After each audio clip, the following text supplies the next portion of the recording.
Hi students, 10th புக்கில் இருக்க first chapter relation topic தான் பார்த்துட்டு வரோம். அதில் வந்து ப்ரீவியஸ் வீடியோவில் வந்து டெஃபனிஷன் பார்த்தோம். இப்போ வந்து எக்ஸாம்பிள்ஸ் பார்க்க போகிறோம். பாருங்கள், எக்ஸாம்பிள்ஸ் 1.14 பாருங்கள். Example let A equal to ஒரு செட்டு கொடுத்துருக்காங்க அண்ட் B equal to ஒரு set. which of the following sets are relation from A to B? இந்த A to Bயில் வந்து இந்த கொடுத்துருக்க இந்த 3 செட்டில் எது வந்து ரிலேஷன்னு நம்ம வந்து ஐடென்டிஃபை பண்ணணும். பாருங்கள் சொல்யூஷனை நம்ம வந்து ஆல்ரெடி டெஃபினேஷனை பார்த்துருக்கோம். ஒரு ரிலேஷன்னா ஃபஸ்ட் நம்ம A கிராஸ் B செட் எழுதணும். அந்த செட்டிலோட சப்செட்டாக தான் நம்ம வந்து அந்த ரிலேஷன் இருக்கணும். அதான் கண்டிஷன். அந்த கண்டிஷனை சாட்டிஸ்ஃபை பண்ணால் தான் இந்த செட்டை வந்து நம்ம ரிலேஷன் சொல்லுவோம். அதனால் ஃபஸ்ட்டு என்ன எழுதணும், ரெண்டு செட்டுக்கும் நம்ம கார்ட்டீசியன் ப்ராடக்ட் கண்டுபிடிக்கணும். ஏ கிராஸ் பினா ஆல் பாசிபிள் பேர்ஸையும் எடுத்து எழுதுவோம். அதான் வந்து A cross B. All possible pairs என்ன, 3,1 3,7 3,10. அதே மாதிரி 4,1 4,7 4,10 7,1 7,7 7,10. அதே மாதிரி 8,1 8,7 8,10.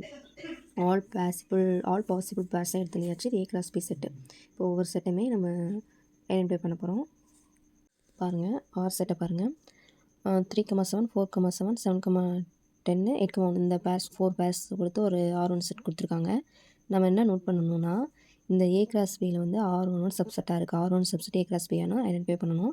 பாருங்கள், 3,7 செட் இருக்குது. 4,7 4,7 7,10 7,10 8,1 8,1. அப்போ வந்து இந்த 4 பேர்ஸுமே இந்த ஏ கிராஸ் பிக்குள்ளே இருக்குது. அப்போ வந்து இது என்னது, R1 subset A cross B. அப்போ வந்து இந்த கண்டிஷனை சாட்டிஸ்ஃபை பண்ணுறதுனால this R1 is a relation from A to Bயில் வந்து இது ரிலேஷன் சொல்லியாச்சு. அது செகண்ட் செட் பாருங்கள்.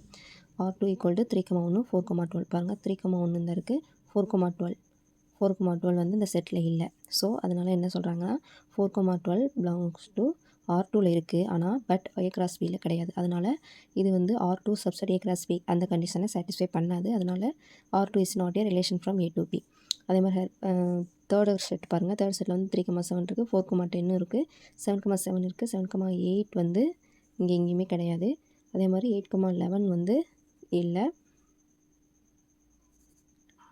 8,11 இங்கே இருக்கா, இல்லை. 8,7 இருக்குது. 8,10 இருக்குது. நமக்கு வந்து இங்கே ரெண்டு செட்டில் 7,8 8,7 கிடையாது. இது 11 கிடையாது.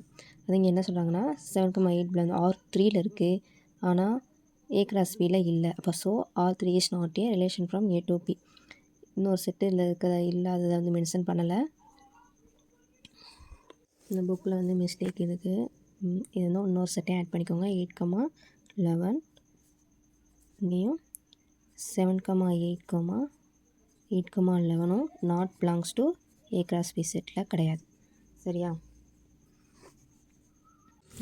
ஸ்டூடெண்ட்ஸ், இந்த எக்ஸாம்பிளில் உங்களுக்கு ஏதாவது டவுட்டாக இருந்துச்சுன்னா கமெண்டில் லீவ் பண்ணுங்கள். நெக்ஸ்ட் வீடியோவில் எக்ஸ்பிளைன் பண்ணுறேன். தேங்க்யூ.